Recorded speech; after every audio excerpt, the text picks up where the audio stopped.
מזמור לדוד, אדוני אלוהי לא יחסר, בנותיך ירביצני,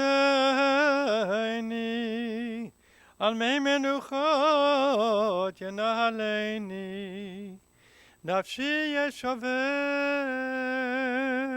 ינחני במעגלי צדק, למען שמו. גם כי אלך בגיא צל מוות, לא אירא רע, כי אתה עמדי. שבטך ומשענתך, המה ינחמוני, תערוך לפני שולחן נגד צורריי. דשנת בשם מראשי, כוסי רוויה. אך טוב וחסד ירדפוני כל ימי חיי, ושבתי בבית אדוני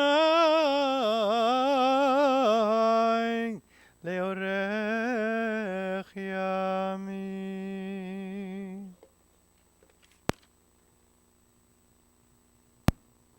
As Cantor Schiffman began our service chanting in Hebrew the words from Psalm 23, I'll ask you to join me in reciting Psalm 23 in the English.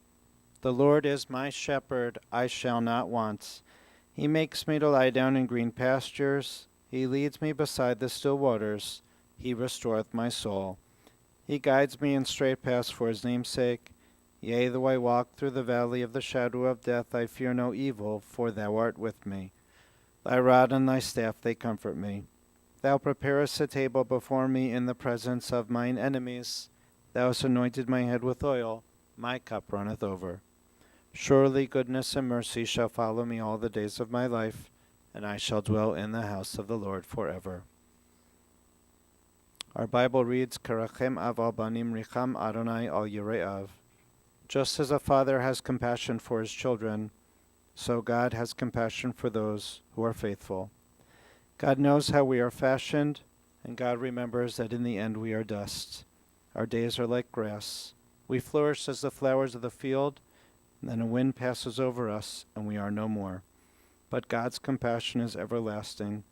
God's kindness to children's children, to all those who are faithful, endures age after age, unchanging.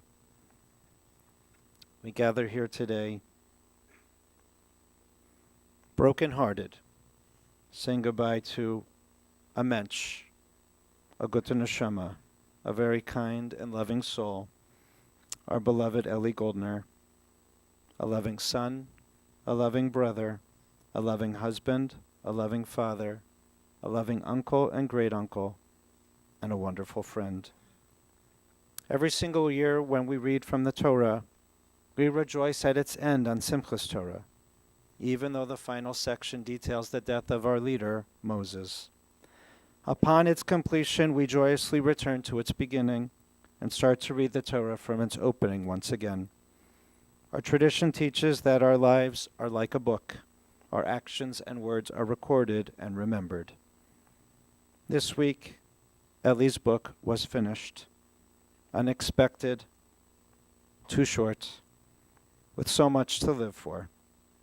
And yet, we can each continue to write the chapters that lay unfinished, as we each carry Eli's spirit with us, never forgetting his big heart, his enthusiasm for life, his fierce loyalty, his love of family. The rabbis imagined Moses crying while writing the final chapters of our Torah, telling of his own upcoming death. And so it is for today, though his book is sealed with our tears. We must rejoice because we now have the opportunity to share Eli's book from the beginning. Eli has departed from this world too soon, too young, at the age of 63, leaving us with a good name, being now at peace, and leaving this family in mourning. His beloved partner and best friend and wife of nearly 31 years, Cheryl. His two boys, his sons, his guys, Jared and Zach, his daughter-in-law to be Liza, who was truly his daughter-in-love, his big brother Alan and Elise, sister Peggy and Israel, and Cheryl's siblings, Bo and Dawn, Vicky, Becca and Tom, Guy and Diane, and Ellie's nieces and nephews whom he loves so much, always remaining so close, expanding that circle of family, considering them each as his own children, Josh and Kathy, Michael and Nikki, Don and Chris, Mindy and Eddie, Megan and Jason, Katie, Ashley, Haley, and Dan, and the great nieces and great nephews, oh, how he loved each one of them. Maddie, Ben, Sophie, Sammy, and Mallory, Trey, Annie, Penny, and Bee, Will and Shelby, and Jameson. And now Ellie joins his parents of blessed memory, Sam and Berta, Holocaust survivors, and his brother Barry. He joins them all in their eternal home in heaven. His sons, Jared and Zach, have written a beautiful tribute to their father. We're going to now call upon Jared and Zach to accompany their cousins, Michael and Josh, who will be reading Jared and Zach's words.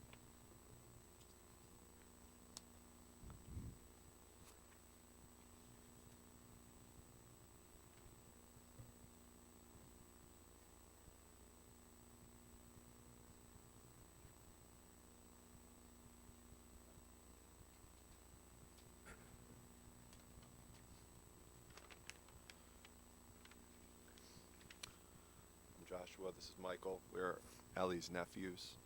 And these are some words that Jared and Zachary wrote. First off, thank you for all being here today as we mourn our father, Eli Goldner. While this is a sad time, we are here to celebrate the life and legacy he has left behind.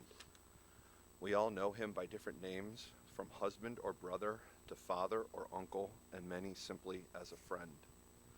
We all can use a variety of words to describe our dad, including energetic, fun, loud, and yes, even argumentative and stubborn. I have no doubt that there are some stories on the last two. He loved the Indians, and we got to enjoy so many games from all over Jacobs Field, and yes, it is still the Jake. We took countless trips across the country to follow the team, and even made a few friends we know as Jim and Omar along the way. I think we will never forget the love of gambling, including poker, craps, and countless battles of progressive gin. We also know our dad was a collector, from baseball to art, and even of sweets. Once he found a new bakery or pastry, he would do anything to get the tasty treats back, including, but not limited, to $300 shipping bills from Brittany Buns. That's my fault. Two things have always stood out to us above all else. First, the way he has treated our mom. Always there and always working hard to make her happy. Second, always being present for family. From t-ball games to major life moments, family was always first. He taught us all so much about love, family, work, art, and much, much more, and we are forever grateful for the life lessons. While he leaves us way too soon in life, I ask that you please share stories, there are just so many, and truly celebrate the life, legacy, and joy he has left behind.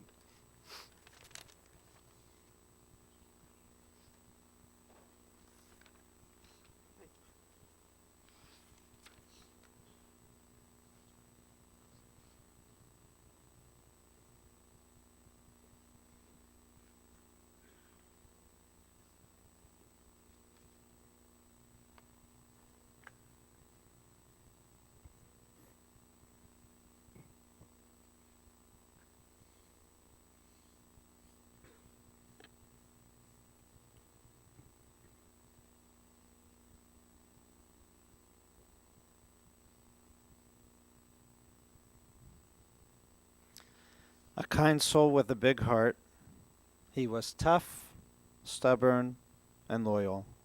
He had an old school ethos of hard work.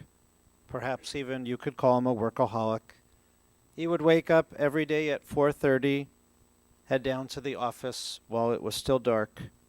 He'd lay his tefillin, daven, say his morning prayers each morning from the office, but he'd end his day early so he could spend time with Cheryl and his boys, catching an Indians game, coaching one of the boys' sports teams, throwing them grounders in the driveway. He was what I'd call a starker. He had a deep commitment to our Jewish traditions. At shul, he would always stand in the back, chuckling in his own way and his own pace as he recited his prayers to God. Eli was respectful, he was thoughtful, he was incredibly welcoming. He was always interested in you, always made people feel comfortable, and it was always simply good to be with Eli. Eli lived for life. He put all of himself into everything and every moment. He was always excited, always looking out for you, and he lived with a smile on his face and that twinkle in his eye. Growing up, Eli attended Hebrew Academy and then Telz Yeshiva for high school in Cleveland State. At Telz, it was quite an adventure for Eli. He was a bit of a rebel there. He snuck in a radio to listen to Indians games. He'd sneak off campus to go bowling, and he'd walk the long trek home each Friday to spend Shabbos with the family and to eat Bubby's cooking. Growing up, Eli worked in the family butcher shop, Goldner and Katz Meat Market at Cedar and Taylor. He could still carve a bird to this day like no one else, removing every single piece of meat on a chicken, turkey, or brisket. And you always knew when Eli cut the fruit. He was the most precise fruit cutter. We're learning those skills at a young age. He'd also make deliveries for the business in that old green station wagon that smelled so bad from all the meat they kept inside. Eli met Cheryl in the steel business. Cheryl had worked her way up from receptionist to phone sales. It was not common at that time for women to do steel phone sales, and Eli soon came to work for that same company. And Cheryl was tasked with training Eli. Well, I'd say it was a successful training program. You made a great steel man out of him, and you made a great match, too. And you quietly began dating, and soon Eli had shifted to working at Cumberland Steel, the company that he'd later buy. For 6 years, you dated quietly before finally being introduced to the family, sneaking time here and there. You've grown to love each other so much. Cheryl, you told me it was always fun to be with Eli. You love how he taught you how to appreciate arts and how to love everyone, every single person. It was true love that you had for each other. And Cheryl, you made the choice to choose to join our people. I know how much Eli appreciated that. To become Jewish and undergo conversion, to keep a kosher kitchen, to raise your loving Jewish family. You were married on March 1st, 1987 at the Academy Party Center. And Eli and Cheryl, you were always a united team, always unified, always doing and thinking everything together. You loved traveling, those day trips to wine tastings in Geneva, even though Kedem was the family favorite wine, not Manischewitz or any of that fancy stuff.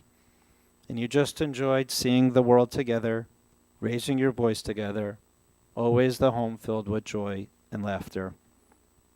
What a dad. You heard about it already from Jared and Zach via the cousins, Michael and Josh. He loved his boys so much, always around, always wanting to be a part of their lives, loved spending time with you when you were growing up, coaching your baseball, basketball, and soccer teams, videotaping those games, and even pulling out the VHS tapes and watching them with you. He loved the friends that you had.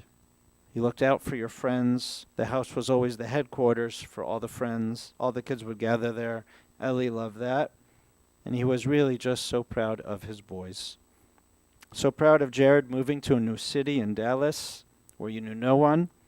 Proud of how you made a name for yourself, working hard, creating a great circle of friends. Now we would love to come and visit Dallas and to join that circle and to take you and all your friends out And Zach, Dad was so proud of you, how hard you've worked on yourself and in the company, working side by side, rising up through the company to working alongside Dad and leading the company. And Zach, now you'll be carrying on Dad's legacy, running the company all by yourself. Eli was so excited to welcome Liza into the family as if she was his own daughter, and so happy for Zach. He loved recommending movies to Liza, especially romantic comedies, which were Eli's favorite, and just spending time with Liza and her family as well, welcoming them into his own. And he was so looking forward to the wedding, and I know that he will be there in many ways, in spirit. Family was everything to Eli. The siblings always remained so close. Alan, you shared with me that the only time you ever fought was over who would pick up the tab. You love how Eli was so close with your children and grandchildren. Josh and Kathy living here in town. Kathy, you love how Eli was always thinking about you, always buying art for you, saving a story just for you. Josh, you shared that you are so grateful for how Eli was accepting and welcoming of Kathy, always supportive, and how your uncle was more than just a great uncle to your children. He is such an active part of their lives, showing them immense love and kindness continually. Eli had his vices. You already heard about some of them. He was a great joke teller, always off-color jokes. He introduced his nephew Michael in his preteen years to Playboy magazine. There's that infamous picture of them both staring at the open centerfold.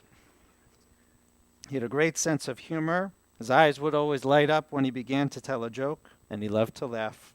When he studied at Cleveland State for his degree, he and his friends had a routine. They'd sign in for class and then go and play cards. His professors would walk by and ask Eli if he was coming to class that day. He'd wave them off, saying, "I don't think so today. I have a good hand." But he still graduated with his degree in accounting. Ever since, he has befriended all the dealers, waitresses, and valets at the casino. He was the most competitive person you'll ever meet. He loved games, the lottery, cards, casinos. His great niece Sophie called him the best dreidel player ever. She always lost money to Uncle Eli. The only time he ever actually lost at cards, he lost on purpose to his mother. He loved her so much and cared for her in her later years. Eli's other vice was collecting, which you heard about, and if you've ever been to the house, you know that. He could never buy just one of something, whether it was vests or art pieces. If he liked it, he bought them all out. He loved Jewish tradition. He loved talking Yiddish. He loved his Kedem wine and his sports, most especially the Cleveland Indians. Not just a season ticket holder, you were groupies and roadies, following the team around, staying at the team hotel, as you said, befriending Jim and Omar. And even when Omar went to the Detroit Tigers, you would often drive up and wear your Indians gear and go and schmooze and talk and befriend Omar. Generous and humble, though he was the owner and president of a steel company, Eli was never ostentatious, never showy. Nothing was too below him, always modest and always humble. When giving tzedakah, he'd always give anonymously. Recently, he had donated 35 paintings to the new Children's Hospital of the Cleveland Clinic, and was working on dedicating each painting in honor of his family, his children, his siblings, his nieces, and nephews. He was philanthropic, giving to many organizations, including Mazon and the Kosher Food Bank, fighting hunger locally and across our country. He is named for Elijah, Eliyahu, our biblical prophet who was zealous and passionate, had strong morals, strong faith, and in our Bible he always reminded us how to live life. And Elijah was taken from us too young as well. It's said in the Bible that he ascended to heaven and somehow lives on in all of our lives still, thousands of years later.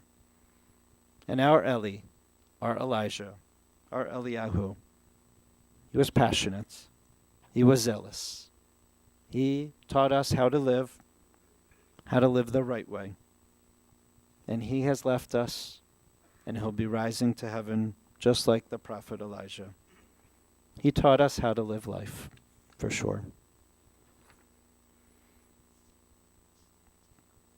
We know that Eli loved each one of us, and we know that he knew how much we loved him. Today we can say that he is no longer suffering. He's at peace. We believe that the soul is eternal. Even after our body dies, our soul lives on. And so we pray that Eli's memories, his love, his spirit, his strong, lasting influence remain with us in this world each and every day. May we carry him in our hearts in all that we do. May his name always be for a blessing. Yehi zichrono baruch, and we say, Amen. We'll rise now for the memorial prayer.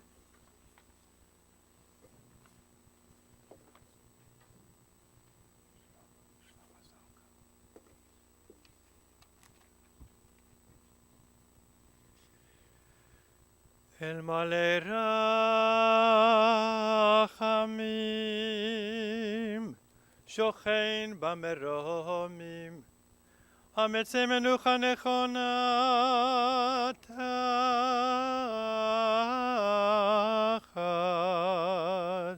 כנפי השכינה, במעלות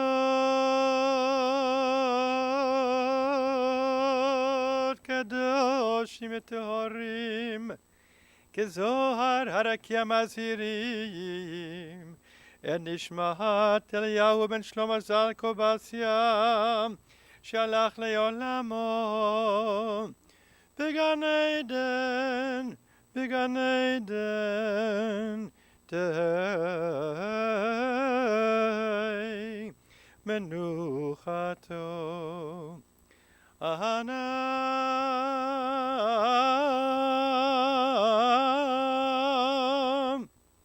Balarachamim Hastireu Vesete Knafecha Leolamim Utzeror Vitzeror Achayim Enishmato Adonai Unachalatom V'yanuach b'shalom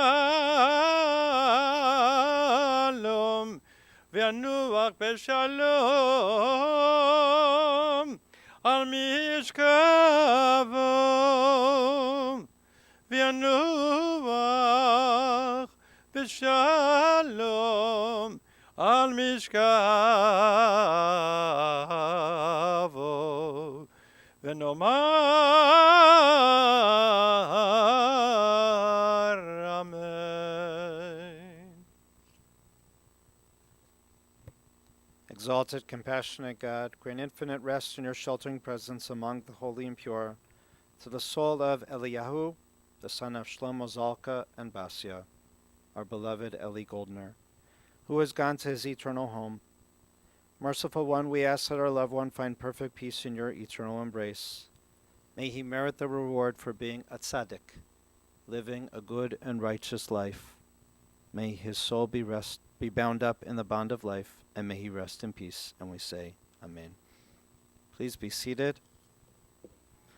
Following this service, interment will continue at Beit Olam Cemetery, and then the family will observe Shiva at the home of Elise and Alan Goldner, 30,800 30800 Ainsworth Drive in Pepper Pike, Ohio, today until 4 p.m., and then resuming tonight from 7 to 9 p.m.